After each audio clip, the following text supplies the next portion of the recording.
Thank you very much, Mr. Chairman. Thank you to the witnesses. One of the things that we've talked about a lot in this subcommittee is the importance of and need to maintain United States leadership in space and aeronautics going forward. So I wanted to talk a little bit about the National Academy's assessment of the NASA laboratories. In that assessment, the panel, after assessing the NASA laboratories used for basic research, recommended that NASA increase resources to its aeronautics laboratories and facilities to attract and retain the best and brightest researchers, and to at least remain on par with international aeronautical research organizations in Europe and Asia.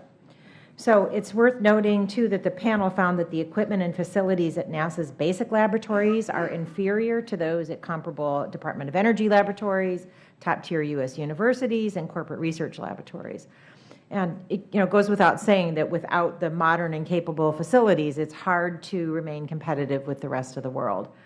So, Mr. Keegan, in your prepared statement following reference to the National Research Council about the NASA laboratories, you state that NASA is evaluating the replacement of several laboratories that will support the agency's future research needs. So can you please talk a little bit about that effort and how you are weighing the importance of remaining competitive in the research field?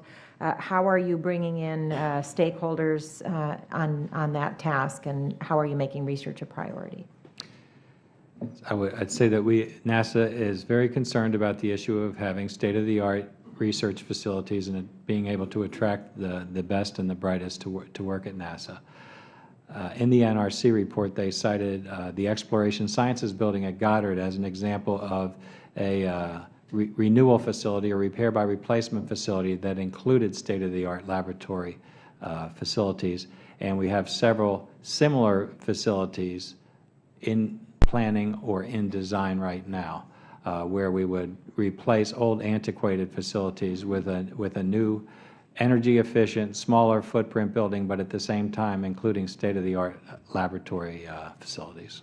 And what's the basis of the definition? I understand it's future research needs. Where is that decision coming from, and who has input into that?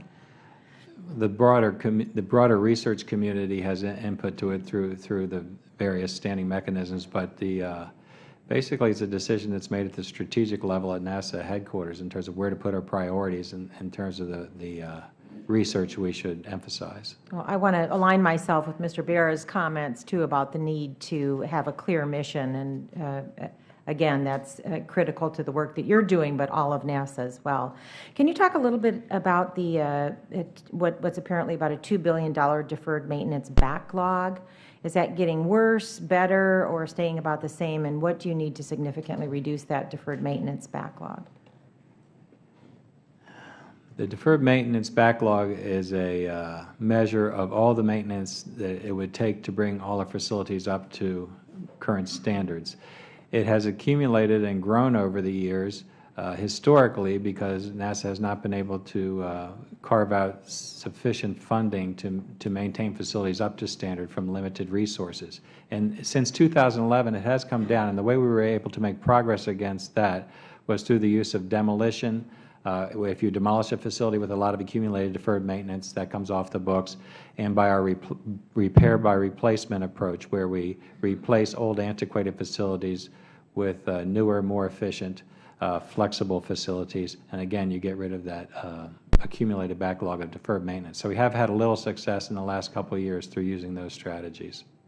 Thank you. And can you follow up a little bit on the similar capabilities, smaller footprint strategy, and talk about why NASA settled on this strategy versus other options, and how is it going? And I want to ask Mr. Martin, too, based on your work, to what extent is NASA positioned to make progress on carrying out the similar capabilities, smaller footprints, and what might be the barriers? We chose that because we thought we didn't want to reduce the capability that NASA had, but we thought it had to exist in a smaller footprint because the resources weren't available to maintain sort of the capability suite that we have. I think the jury is still out about how successful. We're seeing some of the dynamics during this hearing here, some of the cultural and historic influences within NASA about shedding itself from a center and program-specific area. We're seeing some of the as GAO calls it, stakeholder influences, the political influences, that individual members of Congress don't want to diminish the capabilities of NASA centers within their jurisdictions. It's a very complex, dynamic thing. I think it's too early to tell specifically, though, how this is going to play out. Thank you, and my time has expired. Thank you.